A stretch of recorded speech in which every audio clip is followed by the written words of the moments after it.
Hello and welcome to our podcast. Myself, Karthik, And I'm Afreen. and today we are going to be talking about the movie You Can't Take It With You, or You Cannot Take It With You, right? And to start with, we will give you the background of why we are talking about this movie. In fact, why we watched this movie in the first place. This movie is probably one of the classic movies. It won the best film for that year, 1938, right?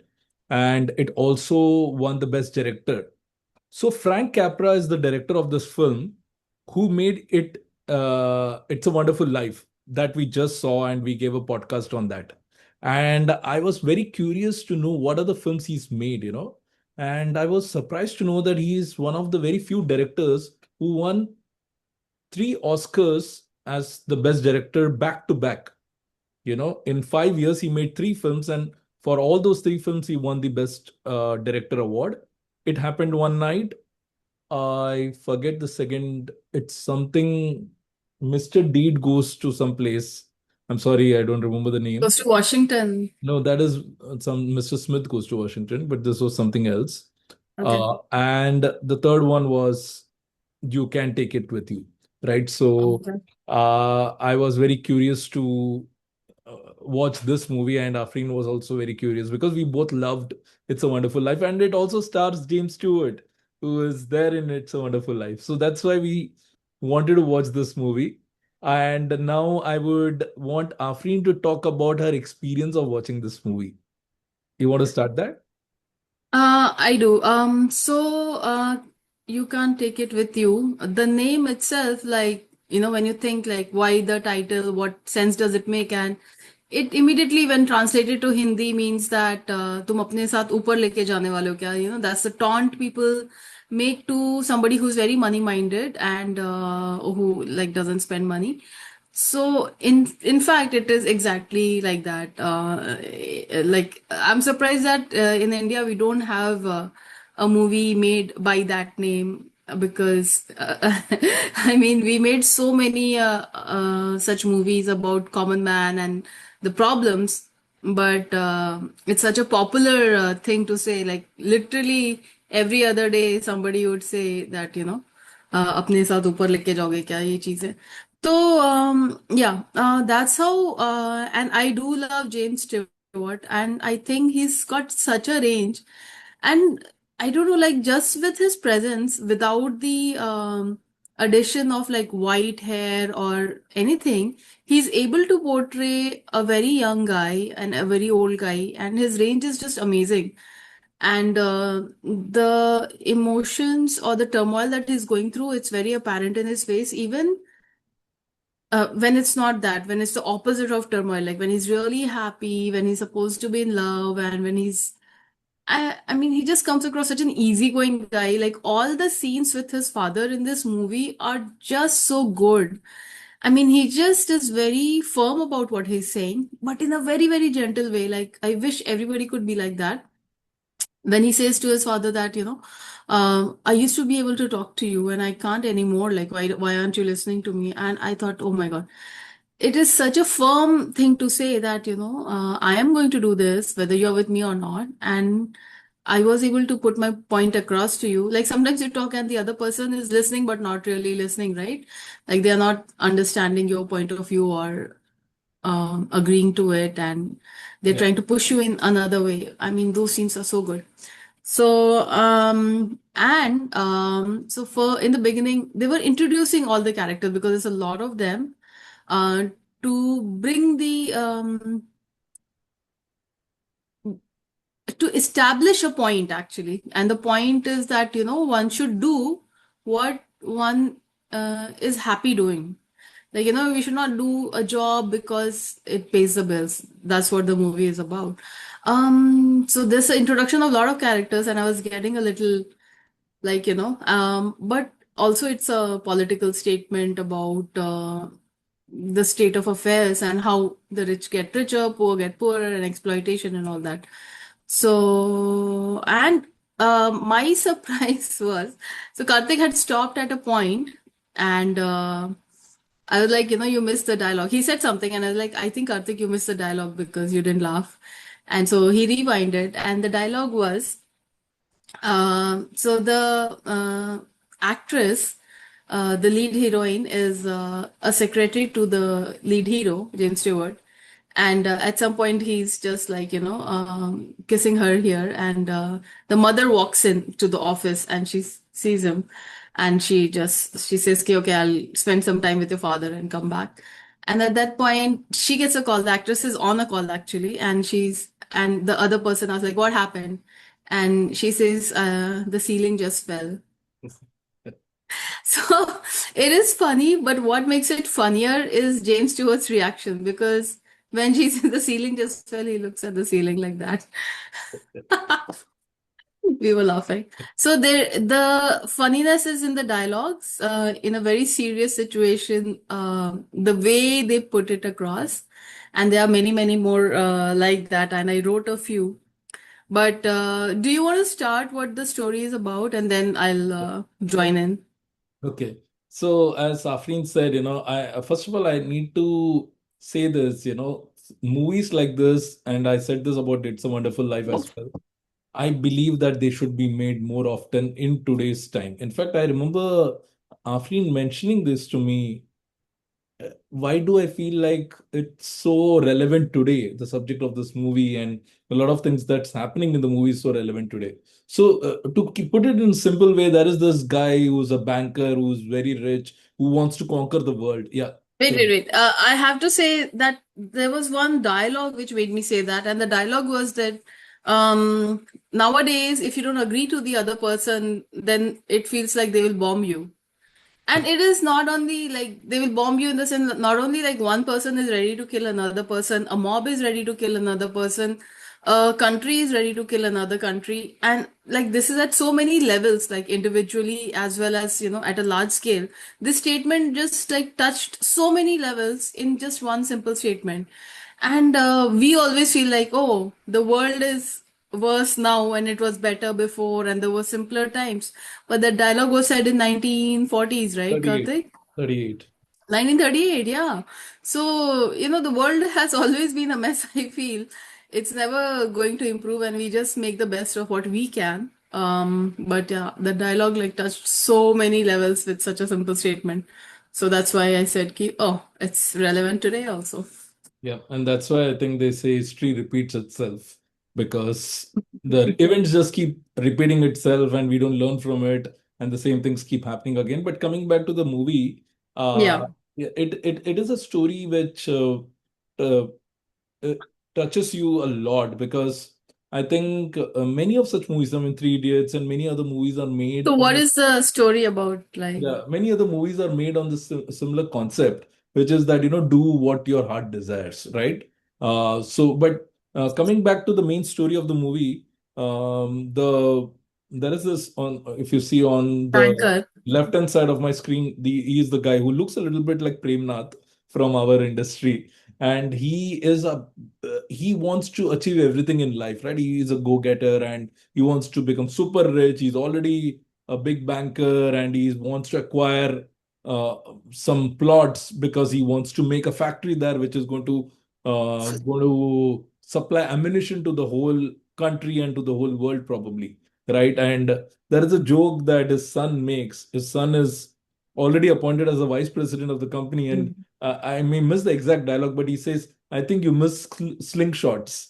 So it's like you're acquiring guns and Oh, bombs yeah.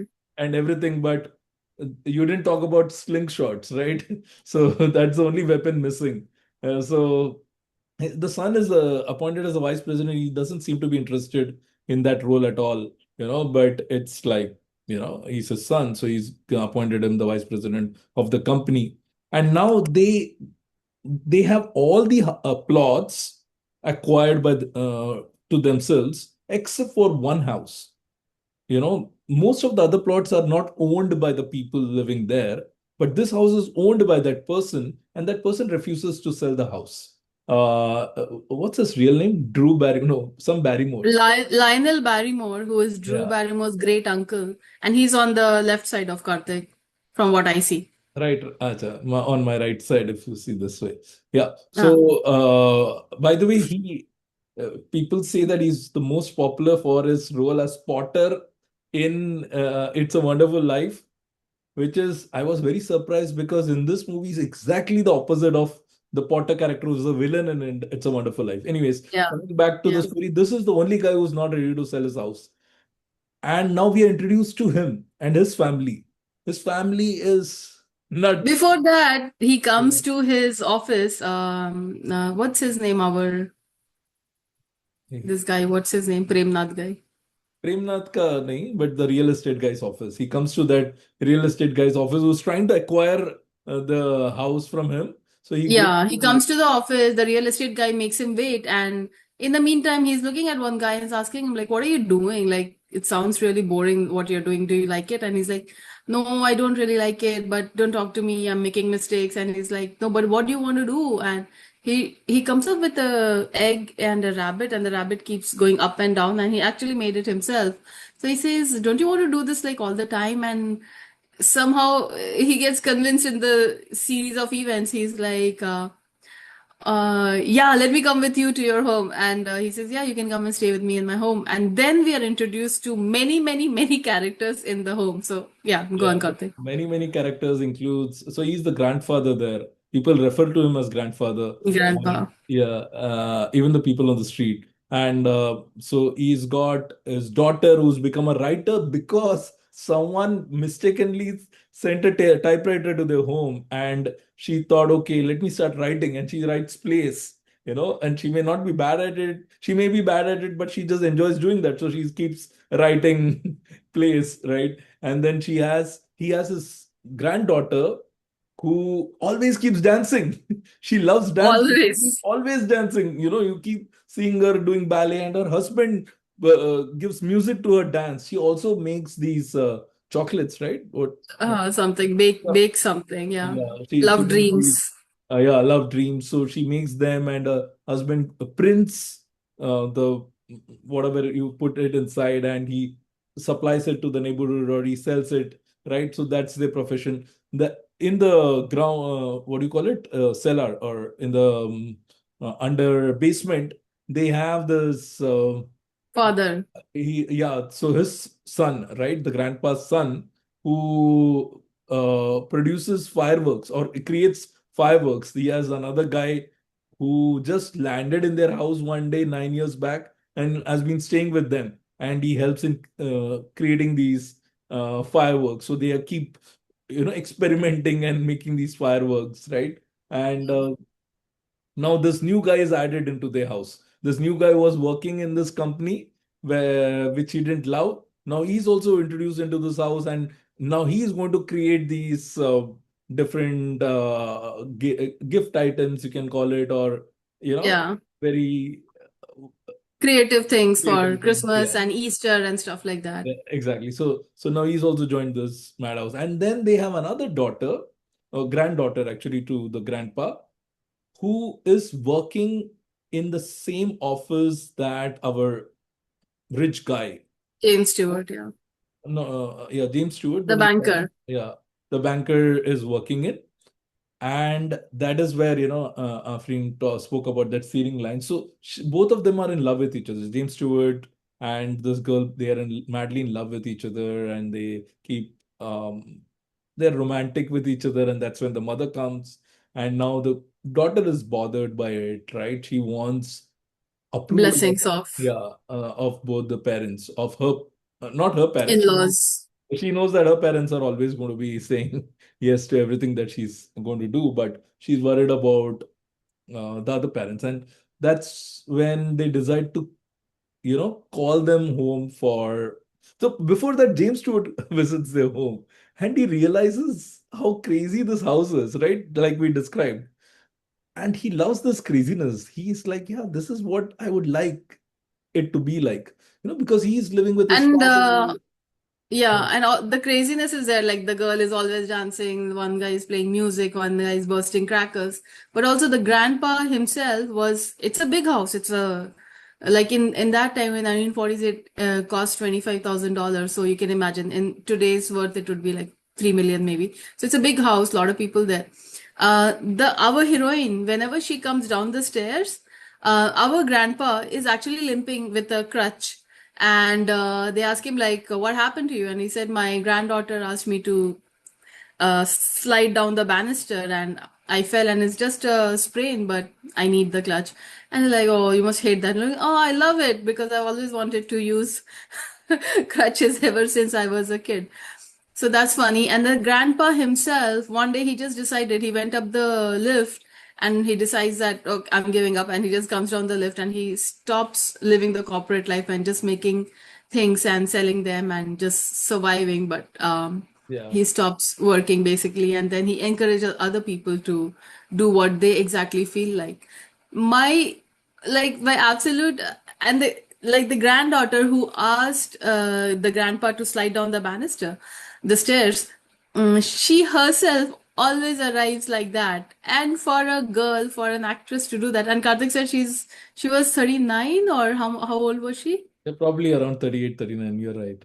Yeah, so at that age, to to be that playful, and to portray that convincingly was so amazing. I absolutely loved when she just slid down the banister to come and meet our hero for the first time when he comes home. Yeah, true.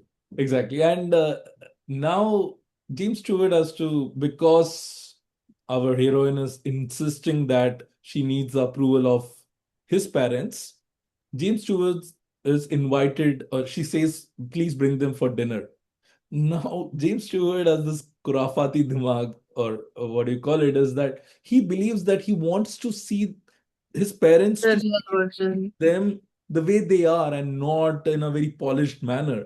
And actually, they are preparing to be polished the next day, right? The dinner is the next day, so she's already told her parents and her grandfather and her uncle and everyone to behave in a certain manner, keep the house neat. They have help as well, right? So, and there is this Russian dance teacher who is also very funny. Yeah, and he is straightforward, right? He just says whatever he can say. So Yeah. and he's always there. He comes to home to have dinner because he loves their dinner. So she's prepped all of them, but James Stewart makes his parents visit them a day before, and when they visit them, It's it's a all madhouse. crazy. It's a madhouse, exactly. So And one thing is when they visit, they are not prepared for it, obviously. So in that scene, that is the best scene, the ultimate scene anybody could ever write. And in that scene, father has discovered a painting of himself doing a discus throw, and he's dressed ridiculously like the Dharmender in that short skirt, if you guys remember, which Krishna always keeps imitating that kind of skirt. So he's like, this painting is not fully done. I want you to do it now. So the mother says, okay, dress in the same ridiculous skirt, short skirt type of thing, and get a discus and then pose like that, and then I will paint you. So when James Stewart and his parents come over, they're like, "Oh, this girl is in a ballet dress and she's dancing. This guy is posing weirdly in a short skirt and somebody's painting. What else is going on, Karthik?" and yeah, I think some of these things, yeah, It's absolutely and the chaotic, girl and so comes slides through the banister, right? that That also happened. happens. That's she's dressed in that jumper of sort, and she just. I mean, that's one of the last thing that happens because they're already seated, Yeah, yeah, and yeah, she enters the room like that. She makes an yeah, entrance, as they yeah. right. But these guys, of course, they come from such a wealthy family, are taken aback by what they're seeing, especially the mother. I think the father was still a little more okay in the way he was responding to all of this. And And on the ride to the house, the father keeps saying, "I have indigestion, my tummy is not good." And the mother says, "No, no, it'll be good. They will have some veggies. Don't worry, it'll be easy on your tummy." And he keeps saying that. yeah, and this Russian guy who is the dance teacher here, he uh, he asks him, what did you do before? He says, yeah, I was a wrestler before. Oh, then you should be able to wrestle now. And he just picks him and drops him on the floor. He Picks says, him, twirls him around on his shoulders, and yeah, then just drops him dead on the floor. yeah, And before that, there is some talk about food, and the Russian guy is like, he's like, I think, I have some indigestion. He said, wait, it will turn into ulcers. One of my friends, he just waited and it turned into ulcer. He's like, no, no, no, it's just indigestion. Like, yeah, just wait, just wait. And he's like, no, I don't have ulcer, I don't have ulcers. And the girl is trying to change the topic into something else, and so she asked her granddad to change the topic and stuff. Exactly. And at this point of time, because they are having conversation, the grandpa asks this rich man, uh, you might have been fond of something. So he says, yeah, I loved playing the uh, Harmonica. harmonica, right? And so we find that out of the character. So this guy must have been a very simple person at some point of time in his life, and then he turned out to be the way he is because he was ambitious. He wanted, and Family business, yeah. yeah, he just wanted to keep growing, growing, and all, right? And then suddenly there is a police raid that comes in. Ironically, that police raid is done on the advice of this rich man. He doesn't know, by the way, the rich man doesn't know that this is the same house that he wants to acquire, right? So he's already told his people to trouble them so that they eventually sell the house. Leave. Yeah, so Right. And that's when the police come and arrest everyone inside the house because these guys are producing these firecrackers without any license, right? So they use that as an excuse to arrest these people. And now even the rich man is arrested along with these people, and that rich man is not able to get away because probably the police don't know that he's that big guy. He keeps saying, I am this Kirby. His name is some Anthony Kirby, right? He keeps saying, I'm Anthony Kirby. You cannot arrest me and all. But they take him and they take the mother, and all of them are inside this jail. And that's when there is a lot of discussion that's happening between the rich man and the grandpa. And the grandpa loses it at a point of time. He just says that, what are you going to do with all this money? You can't take it away with you. And this is where the dialogue comes in the film. You can't take it with you. Your son doesn't like you. You don't have any friends. What are you going to end up with? Nothing. At least uh, if you, and he says that I was becoming like you. I was at a point of time like you. And one fine day, I just got down the elevator and never went back to my office. I was a businessman. And he says, what else did you do with your life after that? You've just been wasting it. He says, no, I did a lot of things. I practiced harmonica. There are many other things that he's been doing, right, in his life. So he says, I've been doing what I feel like doing, and I let people do what they feel like doing. You're never going to get another chance, right? And you also see in one of the scenes that the grandpa is so popular with the neighborhood, and everyone fondly calls him grandpa and all. And one of the reasons the neighborhood is able to survive is because the grandpa has not decided to sell his house. So they are even more fonder of him. So, anyways, the at this point of time, the tension increases between the two families, and then the case goes to the court, and the court um, in the court scene, the grandpa confesses that they have been creating firecrackers without license, and the judge is like, okay, if you're confessing to it, you're guilty of the crime. I will suspend your sentence, but you have to pay $100. And he doesn't have $100. And the rich man says, I will pay for you. He's trying to be the charitable person. But everyone in the court who have come for this court case are the friends of this grandpa. Each one of them, and this reminded me of the It's a Wonderful Life scene, right? Each one of them come and contribute towards that $100, and they give it to the judge, and the judge also puts $1 inside, and he asks to submit to the clerk. you know and on the other hand, the rich man pleads not guilty. If you plead not guilty, then there is going to be a trial, right? And until the trial happens, they will have to probably either get a bail, or they will have to be in the so um, the judge says, you're saying not guilty unless you have a valid reason for why you came there. We will have to have a trial.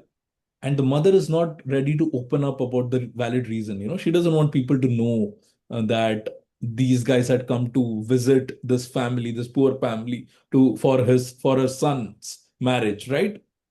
And that's when the grandpa starts lying. He says that he wanted to buy my house, and the granddaughter loses it at that point of time, right? I think her name is Alice, right? I forgot her name. So she loses it, and she's like, I want to tell you the truth. They came to see me and they're not happy with me. I also don't want, and she just runs away. So now everything is on the papers that, all this thing has happened. And the girl just runs away because she's very upset about this whole thing. She blames herself for it. She feels that her family is put to shame because of all this, and she just leaves. But the hero, James Stewart, is still uh, uh, pursuing her, and he's very unhappy that she ran away. He wants to find her, and he's not able to find her, so he goes to tell his dad. And that's what Afreen mentioned in one of her while she was talking, that he tells his father that, I'm going to leave this business. I'm resigning from this business, and I don't want to, you know be with you. You are different before. You used to spend more time, but you've become completely different now. And that's when the just before that, there is another scene where the rich man Anthony Kirby, um one of his very good friends, has now become his rival in business. And this guy, in being so ambitious, literally runs him out of business. So that friend of his comes and he tells him, you might have acquired my, remember, I was one of your close friends, but you forgot that in competition, right? And today you are become such a big man. There will come a day when you will call for help and no one will come. That's happened with me.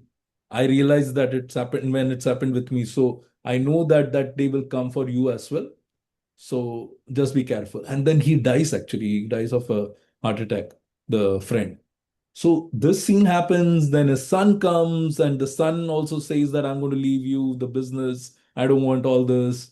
And then my prediction came right. So they have to go for a very important meeting, and gets into the elevator.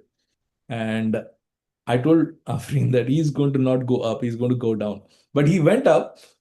Technically, I was slightly wrong. He went upstairs. Everyone greets him, but he tells the lift person, go down, bring the let's go down. And then he leaves the building and he goes to the house. Now these guys are going to sell the house because the daughter has left, right? The granddaughter. So they're going to sell the house. So that's when our rich man Anthony Kirby comes, and he requests the grandpa that, my son hates me. You are right about all this. Tell me, how can I get my son back? The son is actually in the house, right? So he says, forget everything. The best thing you should do when you're in stress is play harmonica. And they both play harmonica to the song. And this song is not the first time it's used here. It's the second or the third time this song is used here. And I want you to talk about the trivia part of that. It's called the Polly Wolly Woodle and Polly Wolly Doodle. It's a song. So Karthik told me, like researching, that Boney M used to pick up songs which were Not copyright Boney free. M, Boney M's producer. So there was it's Producer. another name. They used to find songs which didn't have a copyright, and apparently Polly Wolly Doodle, which is a very, I'll sing the tune in a minute, but it was such a catchy tune that he would pick up these songs, put his own lyrics to it, and Boney M would sing it, and it would become popular. So the Polly Wolly Doodle is actually the Boney M song. Hooray, hooray, it's a holly holiday. La la la la la la la la, holly holiday. I don't know the lyrics, so that's why I sang it like that. But Boney M's every song is very catchy. But we discovered two cultural phenomenons. One is this Polly Wolly Doodle, which is an American old song, and Boney M released it. They sang it in their own music and lyrics, and they released it, and it's very catchy.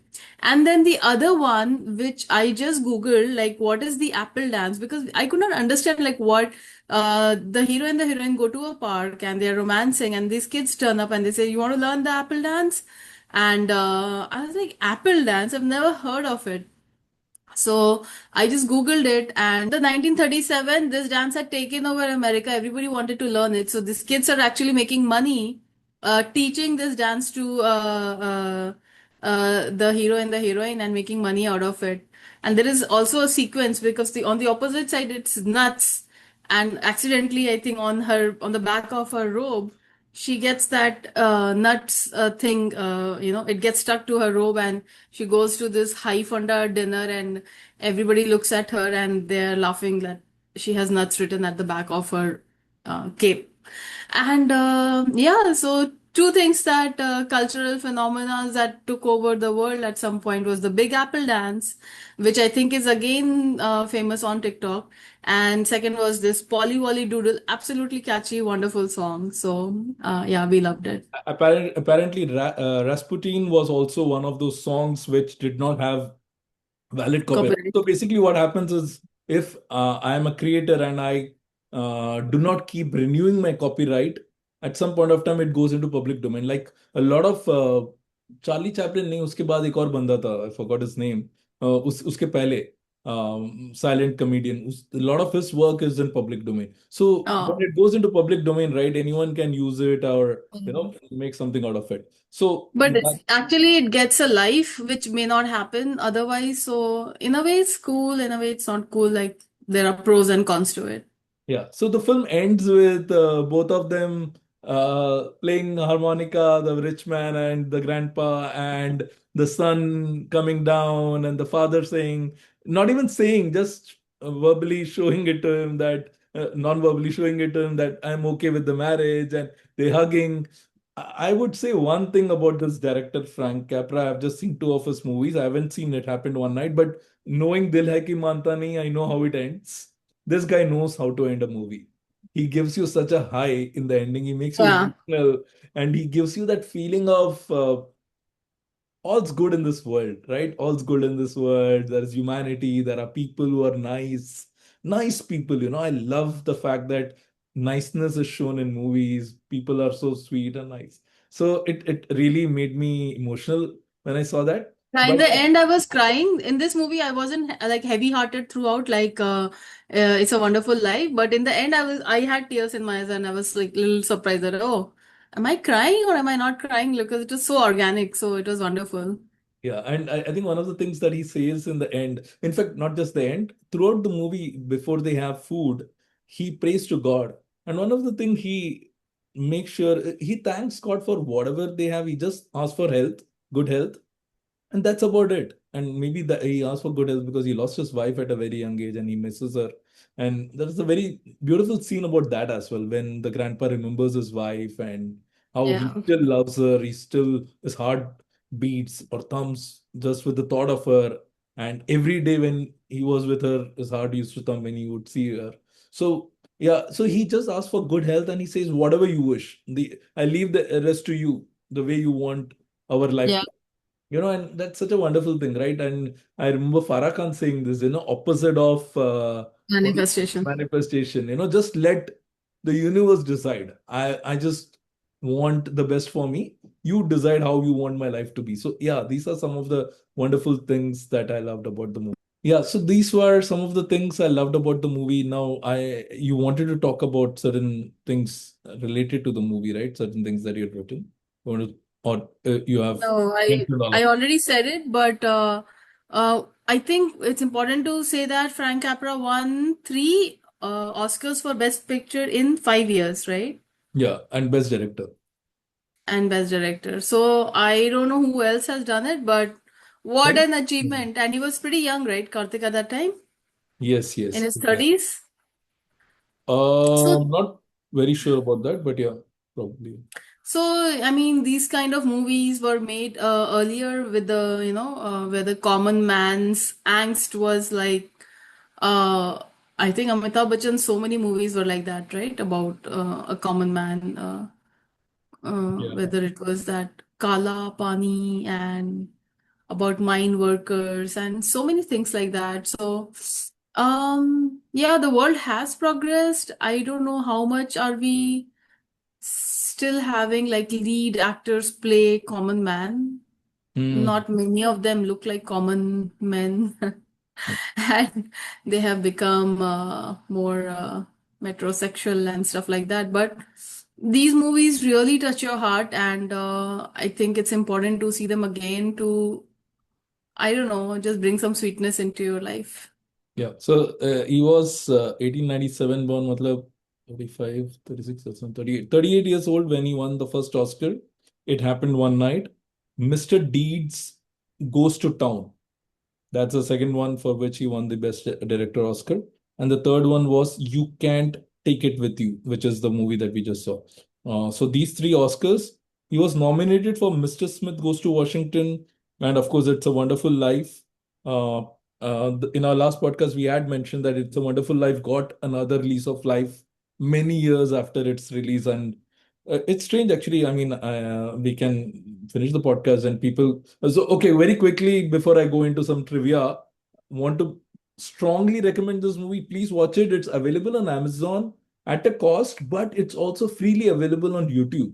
I don't Oh, know if it's okay to watch it. I mean, I don't know if it's officially available on YouTube or not, but I saw that there is the movie available on YouTube. So please do watch it. It's highly recommended. It's one of the best movies that we have seen in recent times, like, amongst the old movies. And we are going to have kind of a film festival of Frank Capra yeah, I movies think and so. James Stewart movies, right? Yeah. So what I wanted to talk about very shortly was that uh, both Frank Capra and James Stewart probably made the best movie of their life in It's a Wonderful Life, and both of their career took a U-turn almost after that. Oh, It took them time to recover, especially James Stewart. James Stewart had enlisted himself and had gone to support America, or during the World War World II, War. and for 7 years he wasn't available for movies or anything. He just Oh left my movies, and God, for 1940 to 47 he was that's serving crazy. the army, right? And so he came back after 7 years. He was probably at the top of the game before he left. When he came Yeah. back, actors of his generation had started to become a slightly irrelevant. And when this movie didn't do well, It's a Wonderful Life didn't do that well, people started questioning if he's really going to survive. But I think he did two things. He did some Western movies.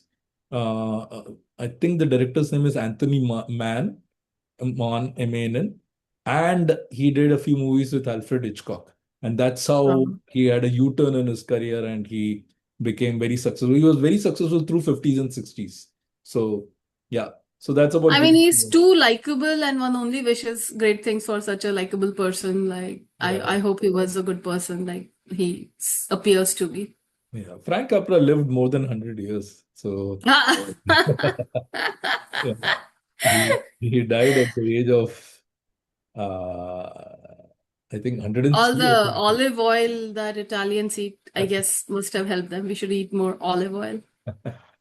Yeah. So, touch it. Yeah, oh, I sorry. mean, that's great because his success, like the mega success came after 20, 30 years, right? That it's a wonderful life. So he lived to enjoy it for probably another Yeah. 60 years. So that's I, great. I was I was wrong about his age. My mathematical calculation, 94, but still not bad. 94 is a very Yeah, good it's age. pretty good. Yeah. Yeah, true. Okay, and so whoever's sat through this podcast, if you have any recommendations from your end, please do let us know, right?